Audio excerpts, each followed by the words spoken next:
Okay, let's talk Module 4. Um, so Module 4, isomerism, nomenclature, two big words to make you sound smart once you know what they are. Um, but they're really not that complicated. Um, the first thing I did in the unit was introduce saturation versus unsaturation, because it can be a useful tool to help you figure out how a chemical formula relates to the structure of a molecule. So when you say something is saturated in general, what does that mean?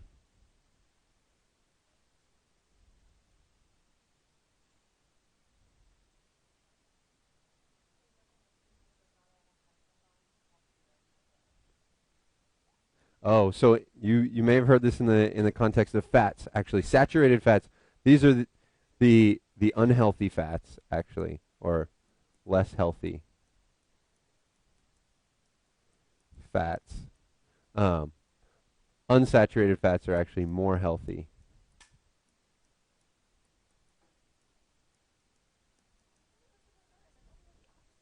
No, it's saturated are the bad ones. Unsaturated are the better ones. And I spelled it wrong, so I'm gonna fix that because that's gonna bother me. Unsaturated. Um, yeah. So in the context of fats, you may have heard this, but in general, like this word saturated comes up in different contexts from time to time. Um, in a business class, you might talk about how saturated a given market is. Um, when you're washing a car, you might talk about how saturated a sponge is. What does it mean to say something saturated? We have any idea?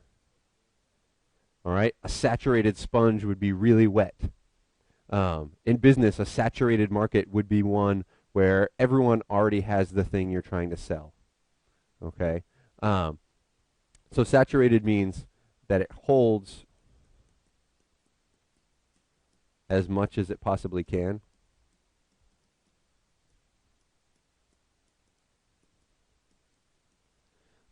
And unsaturated means has room to hold more.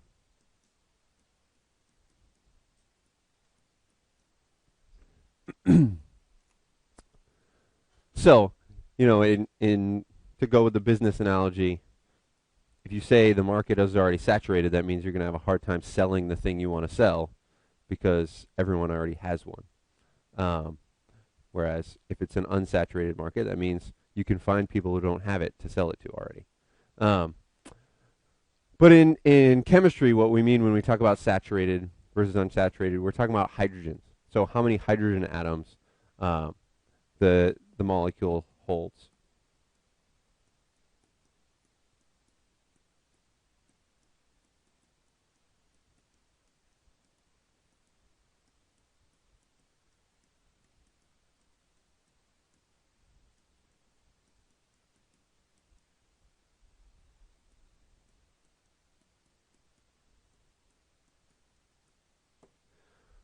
So a saturated molecule will hold as many hydrogens as possible.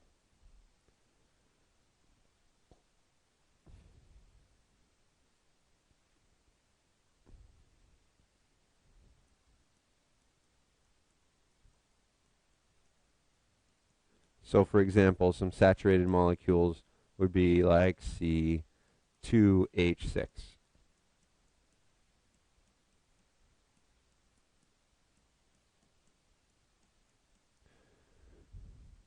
There's no way that two carbons can hold any more than six hydrogens.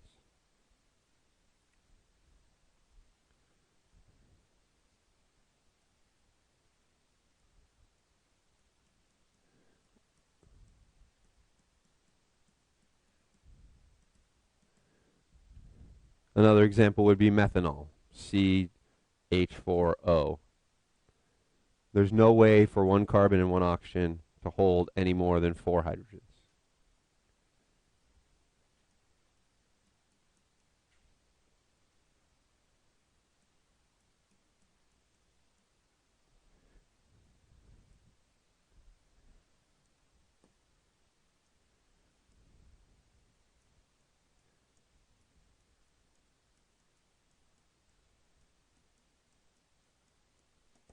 Some examples of unsaturated molecules would be things like C2H4.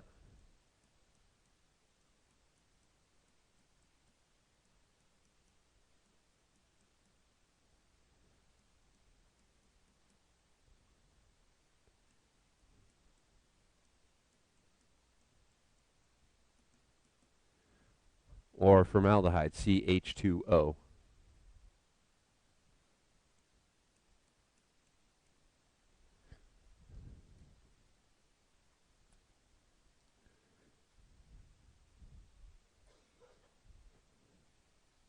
So when we talk about fats being saturated or unsaturated, a saturated fat has as many hydrogens as it possibly can hold.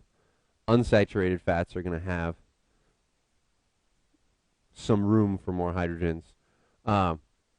What is it that I did to take away hydrogens? I added a double bond. Yeah.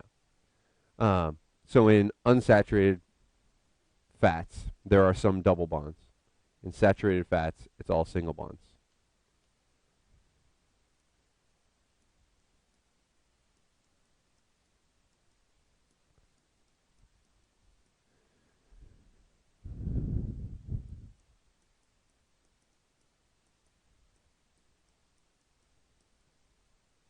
And we can talk at a different point about why that makes saturated fats versus unsaturated fat, why that makes different fats more healthy or less healthy.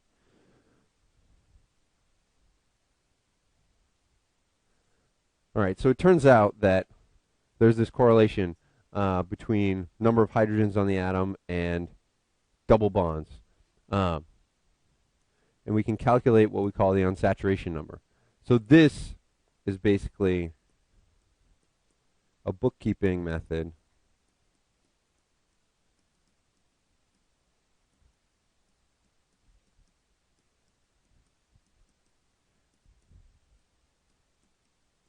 to relate the chemical formula to the molecular structure.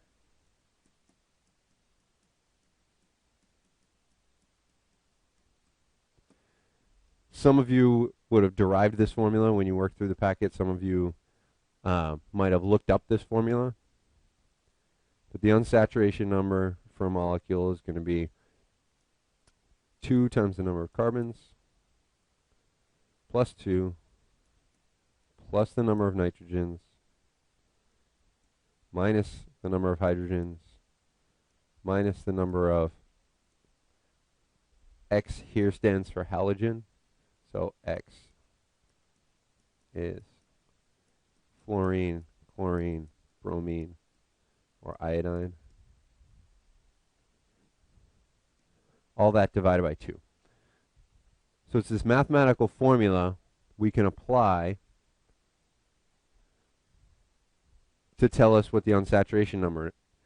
Now, in terms of the structure, U tells us how many rings and or pi bonds there are on a molecule.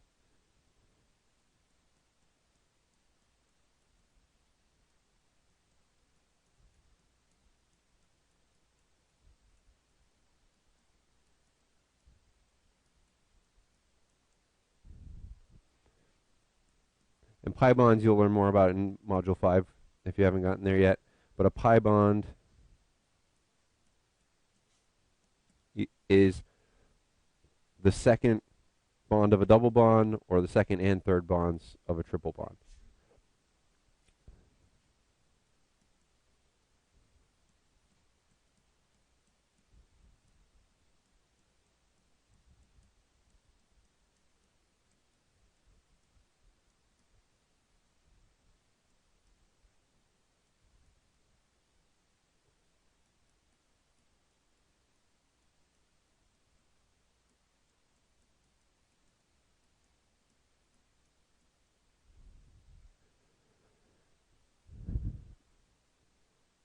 So every double bond adds 1 to your unsaturation number. Every triple bond adds 2 to the unsaturation number.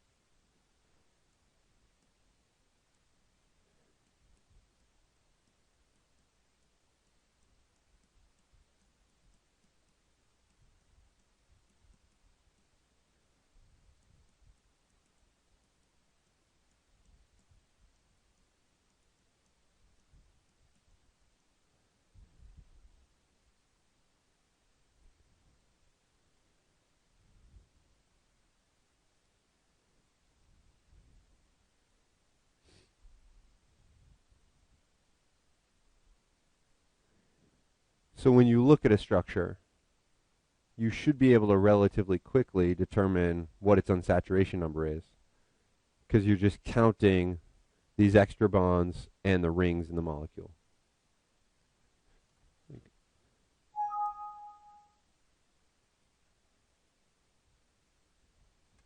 So just to give an example,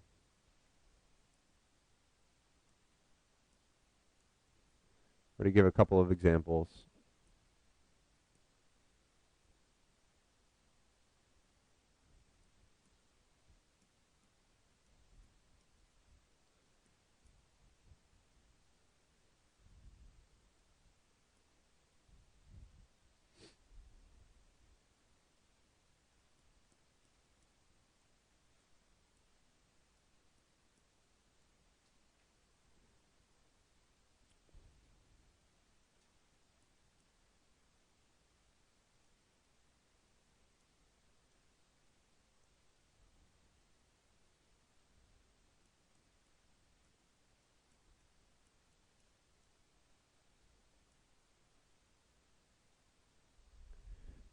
if we look at these molecules up here, first one, what's the unsaturation number?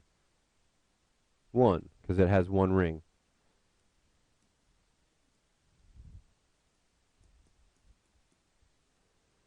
Second one, 2, it has one ring plus one pi bond.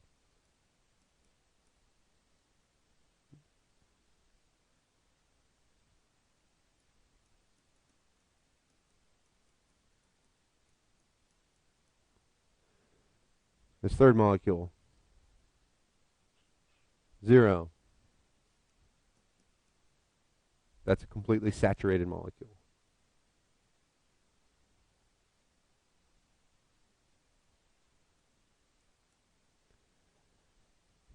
This one here, 1, 2, 3, because there's 3 pi bonds.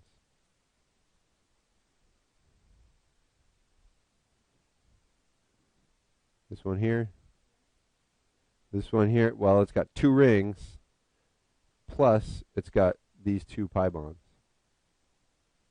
So this one's going to be 4.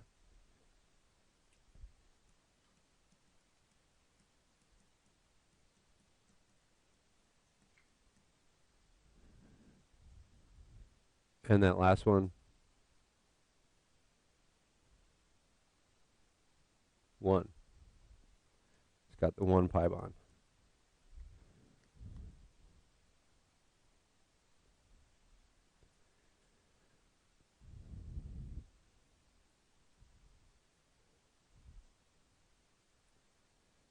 All right, so the next thing we talked about after introducing unsaturation number was isomers. So how do I define isomers?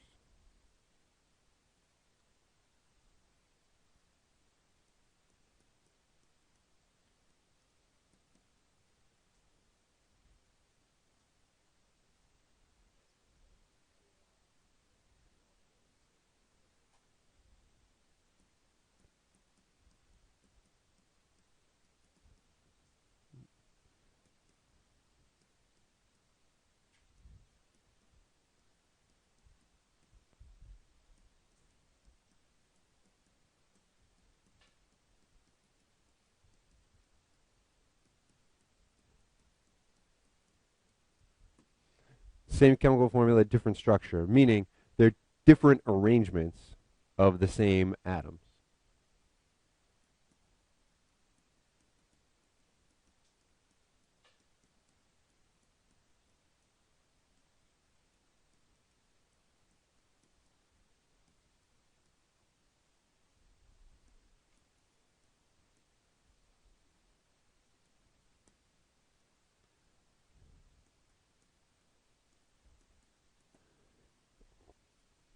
So for example, for C3H6,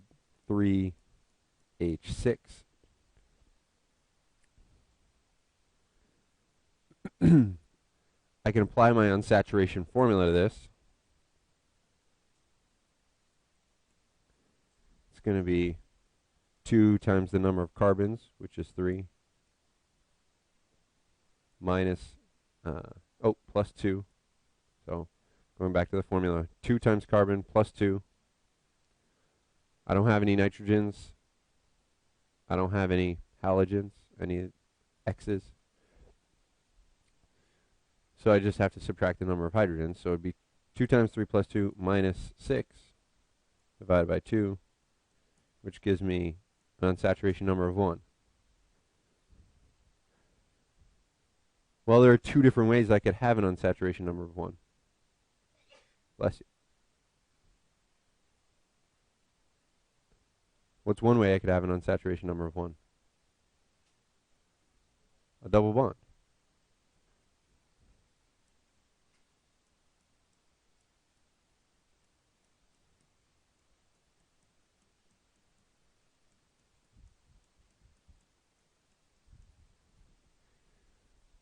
What's another way I could have an unsaturation number of 1?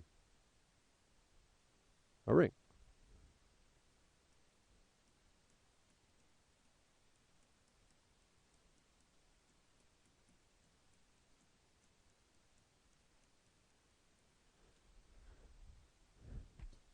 So those would be 2 isomers with the formula C3H6.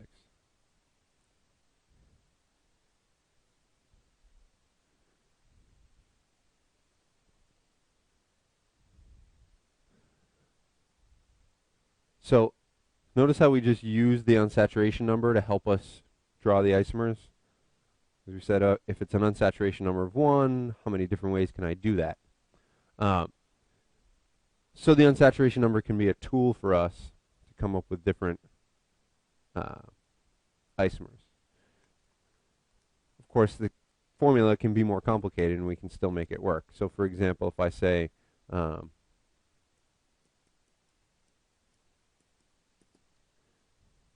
C4H9NO2.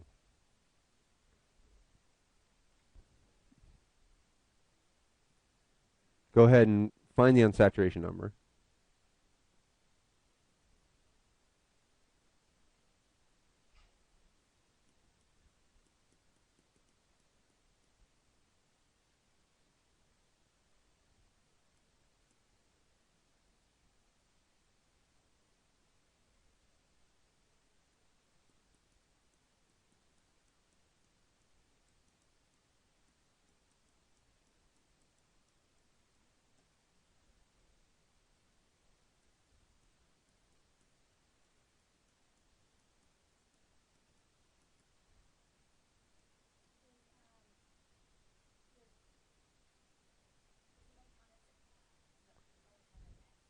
So the question is, does O count as X? No, O, it turns out, oxygen doesn't factor in.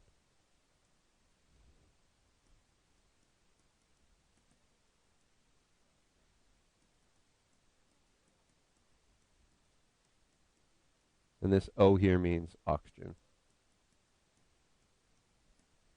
So oxygen's not part of our formula.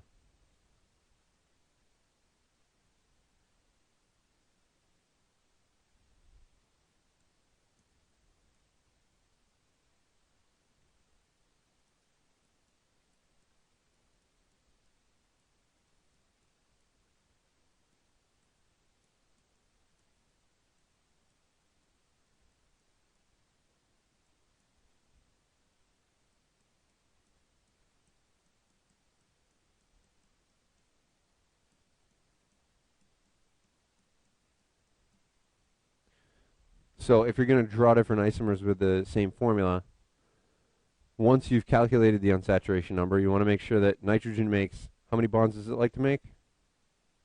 3. How many bonds does oxygen like to make?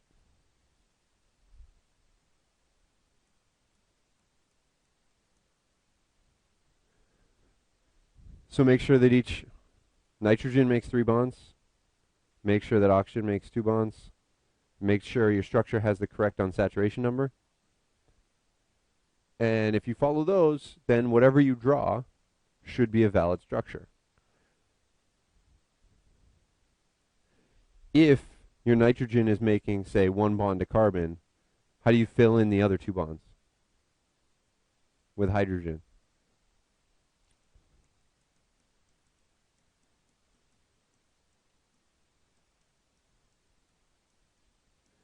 So on nitrogen and oxygen, you want to fill in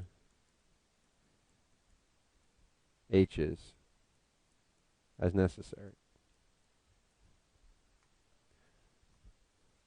So go ahead, draw a few. And you can draw them as skeletal structures and not have to bother drawing out all the hydrogens, except for the ones on nitrogen and oxygen.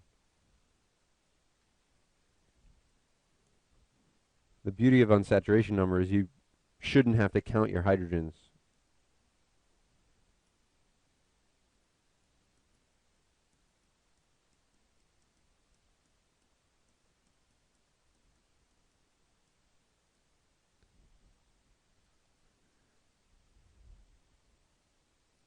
See what you can come up with. I'll bet there's hundreds.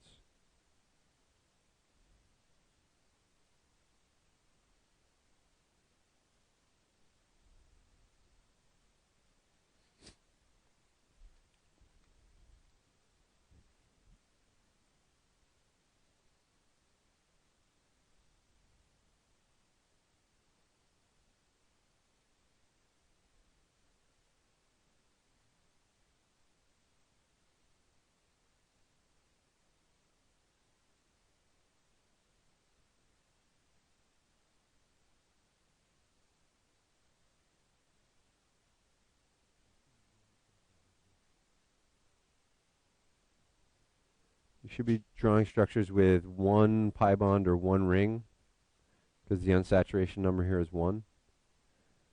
So if you find yourself drawing more than one pi bond or more than one ring,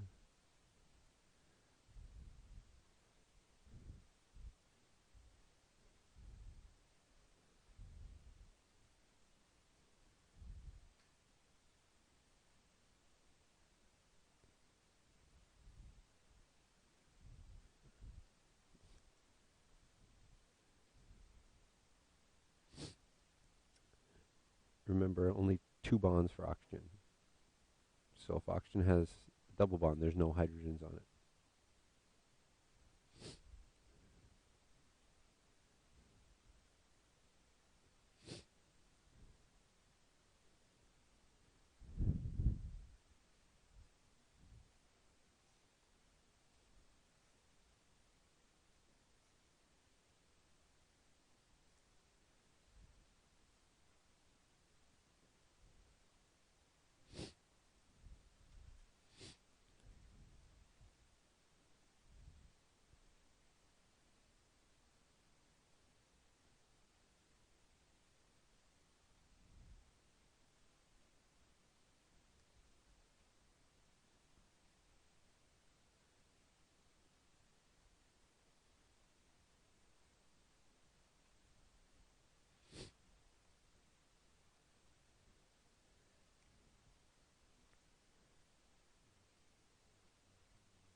One piece of advice is don't just string the nitrogen and the oxygens together.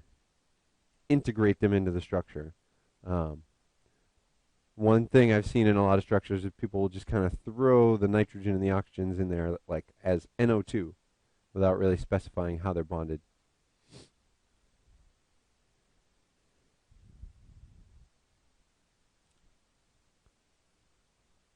you have a question?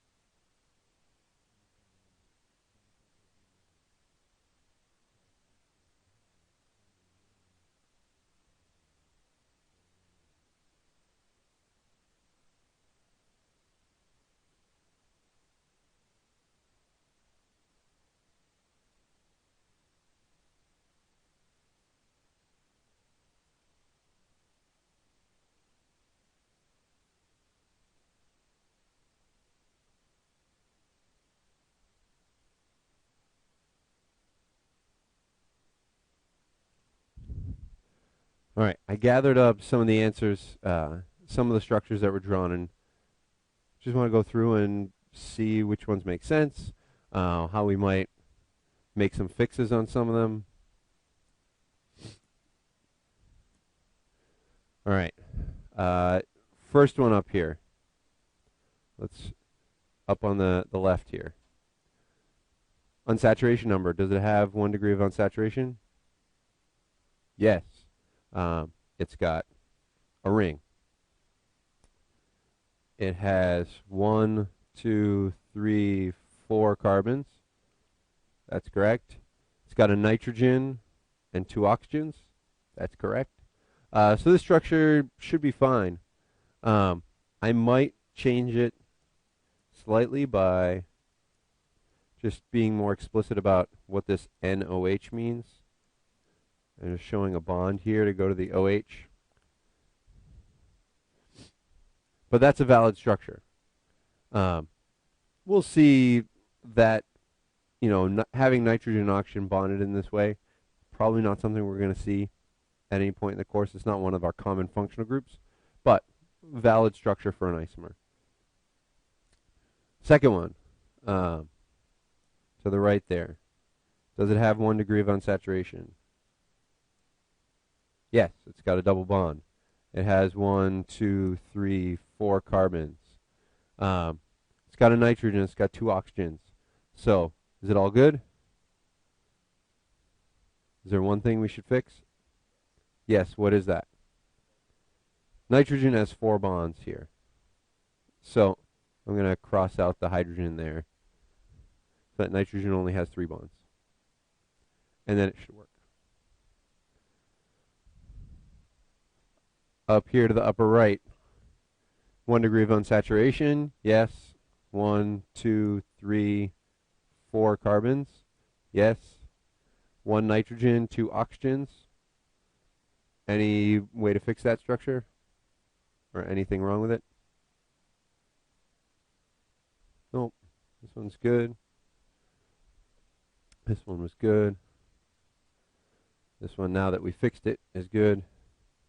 All right. Down here to the left, I've got 1, 2, 3, 4 carbons. I've got a nitrogen, 2 oxygens, 1 degree of unsaturation. This one works. This next one here with the ring, I like that. 1, 2, 3, 4. Nitrogen, 2 oxygens. That works. This next one over here, what do we need to fix about this one? Needs another carbon. Right now it only has 1, 2, 3 carbons. So I can throw another carbon on somewhere, wherever I want. Maybe I'll add a methyl group here. All right. What else needs fixing? I have 2 oxygens here with 1 bond each. So I need to put hydrogens on them to give them each a second bond. Anything else? Nitrogen. Nitrogen has 2 bonds right now, so I should put a hydrogen on it to give it 3. So now that one's good. This one down here, I've got 1, 2, 3, 4 carbons. So that checks out. I've got a nitrogen and 2 oxygens. Is it clear how the nitrogen and the oxygen are bonded? Not really. We've seen NO in a couple of these other structures. Like right up here we see NO, right up here we see NO. If you just have NO on the end of your molecule, what kind of bond do they have? A double bond. So if they had a double bond, that would give me 2 degrees of unsaturation, so that wouldn't work. So one thing I could do is add a hydrogen to the nitrogen, add a hydrogen to the oxygen. Then they'd have a single bond to each other, and that could work.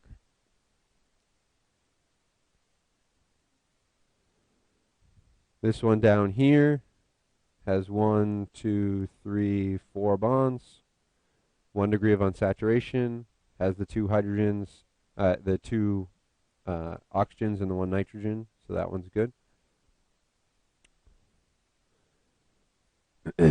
And this one here, 1, 2, 3, 4 carbons, that's good. One ring, that's good. Nitrogen, 2 oxygens, anything I need to fix? The nitrogen only has 1 bond right now, so I'm going to have to put 2 hydrogens on it.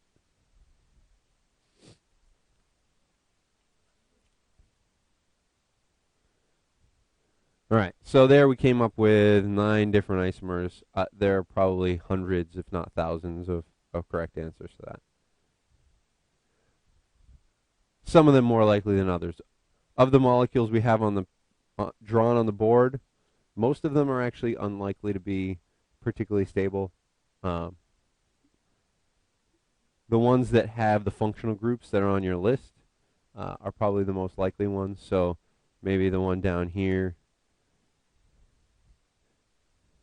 I can see an amine, a ketone, an alcohol. Those are all kind of standard functional groups. That molecule probably exists in a stable, it's probably a stable molecule. A lot of the others probably not, but that's okay. Any questions about coming up with isomers? All right. So then we had a bunch of rules for how we name things. My whole purpose in introducing naming is not because I think that naming molecules is all that important. I don't.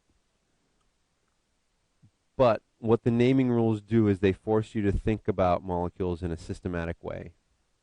And that can help you distinguish between two molecules that look similar but might be different or might be the same molecule. So the whole reason that we're doing any naming is just to get you to think about molecules systematically. So when you name molecules, the key is first you find the longest chain.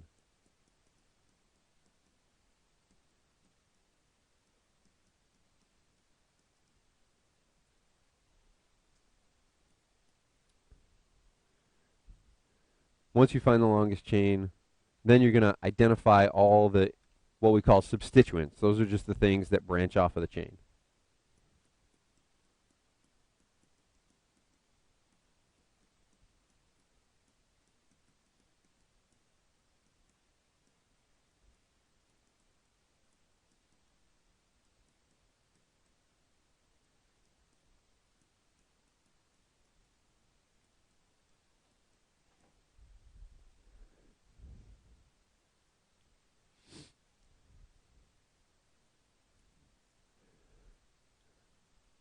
And then you need to number your chain so that you can tell which carbon atom each substituent is branching from.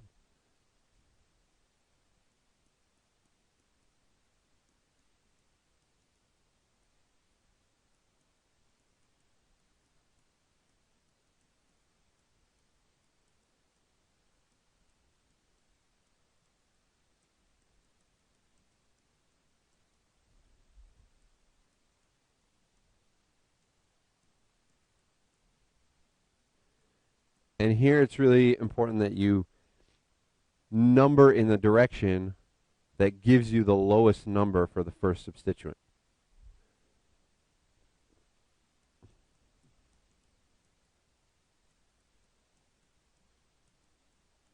Yeah, number in the direction that gives the lowest number to the first substituent.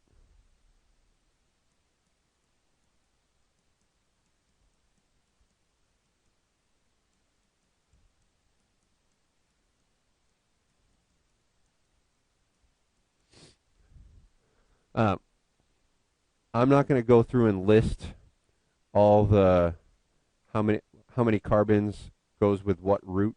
Hopefully you looked up a list of how many carbons go with what root. So like 1 carbon goes with the root meth and 2 carbons goes with eth.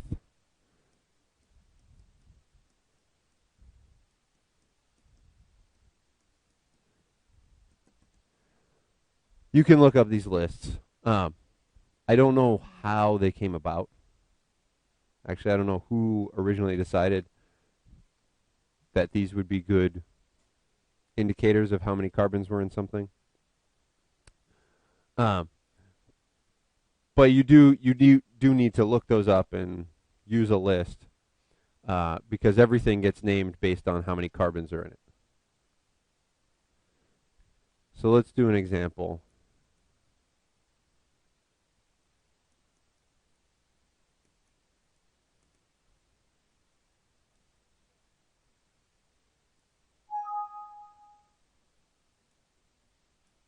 Uh-oh. Looks like the battery in my pen is dying.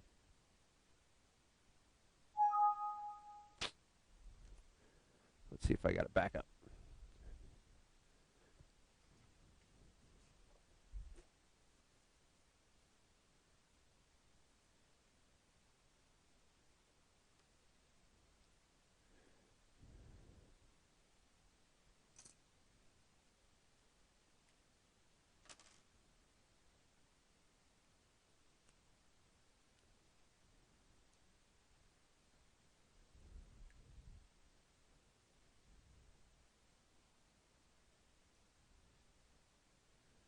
Oh, looks like my backup's dead.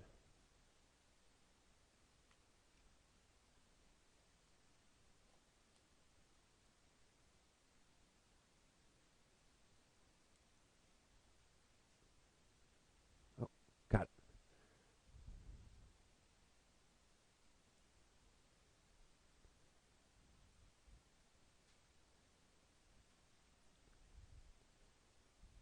All right.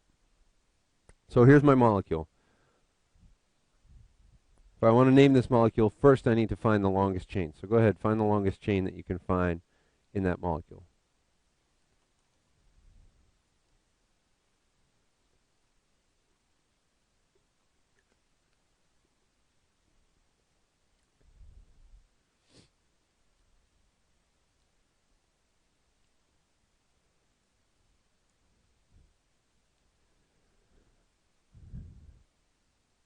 And don't be fooled, it's not always going to be just simple follow the chain that I drew first. So how long is the longest chain in this? 9. Longest chain I can trace from up here. 1, 2, 3, 4, 5, 6, 7, 8, 9. All right.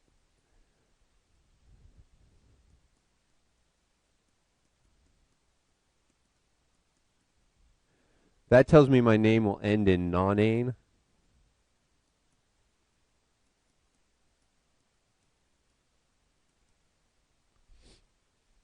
Because non stands for 9.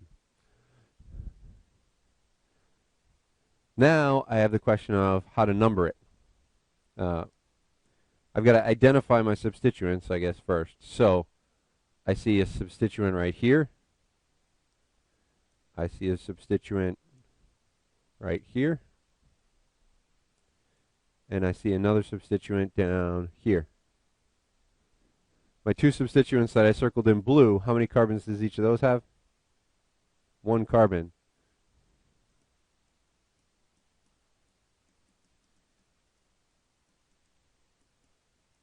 So those 1 carbon is meth. We'll call those methyl substituents. The green one has how many carbons?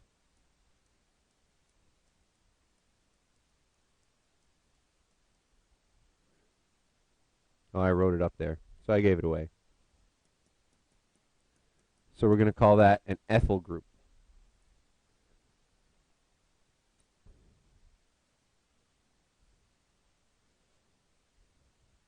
So I've found my chain. I've identified my substituents. Last thing to do is going to be to number. And I can number my chain in 2 different directions. I could go 1, 2, 3, 4, 5, 6, 7, 8, 9. Those purple numbers. Or I could go with these orange numbers. 1, 2, 3, 4, 5, 6, 7, 8, 9.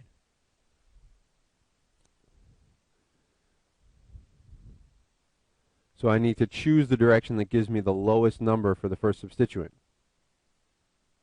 Is that going to be purple or orange? Orange. If I go with the orange numbers, the first substituent's on carbon 2. With the purple numbers, the first substituent will be on carbon 3. Yep. With the orange numbers, the first substituent is on number 2. With the purple numbers, the first substituent is on carbon 3. So, 2 is less than 3. So I go with the orange numbers. So in the end, now I'm going to name it by listing my substituents and then putting nonane at the end. So I know the end of the name is nonane. I have an ethyl group and 2 methyl groups.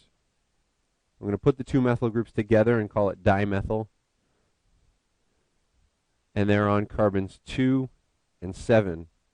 So I would say 2, 7 dimethyl nonane.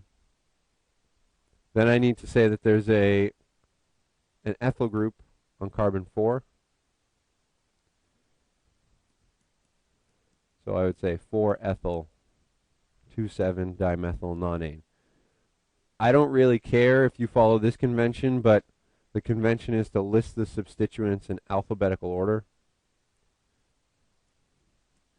So that's why I chose to do ethyl before methyl.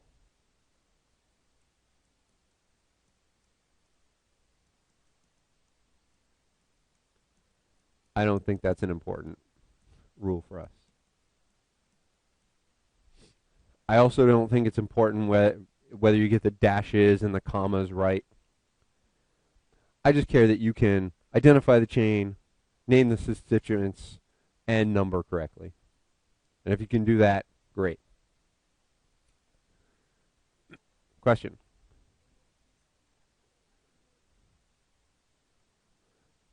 Oh, so the question is, for alphabetizing, why do I ignore the di in dimethyl? That's another rule. And, I don't really care that you know the alphabetizing rules. So whichever order you would put these in would be fine with me.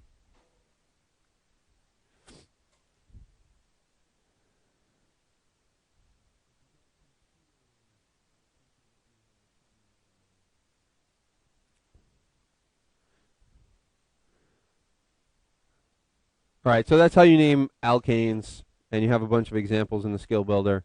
I also wanted to give you at least one functional group that you have to name.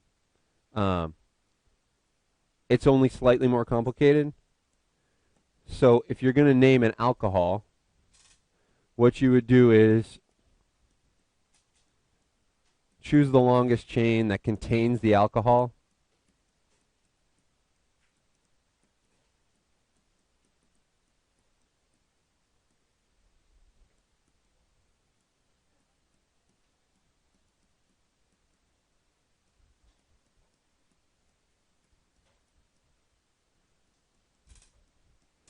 So you're going to choose the longest chain that has the OH coming off of it.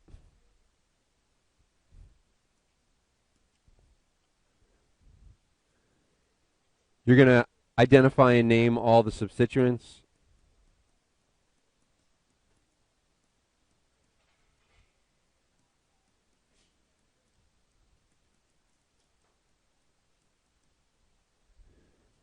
And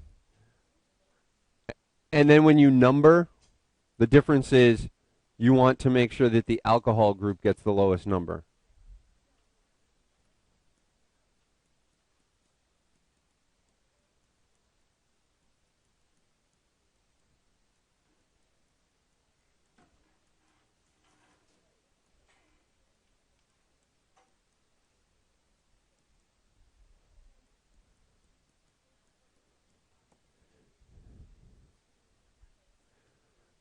And the last thing is, on the end of your name, you put OL.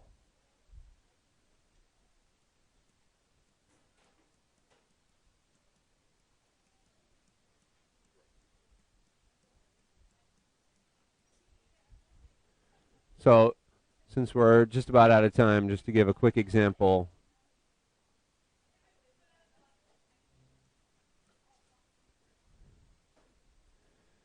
If I had this molecule here, I'd identify my chain as 1, 2, 3, 4 carbons. So 1, 2, 3, 4. I'd number it from right to left to put the lowest number on the carbon with the OH. And this would be 3-methyl 1-butanol .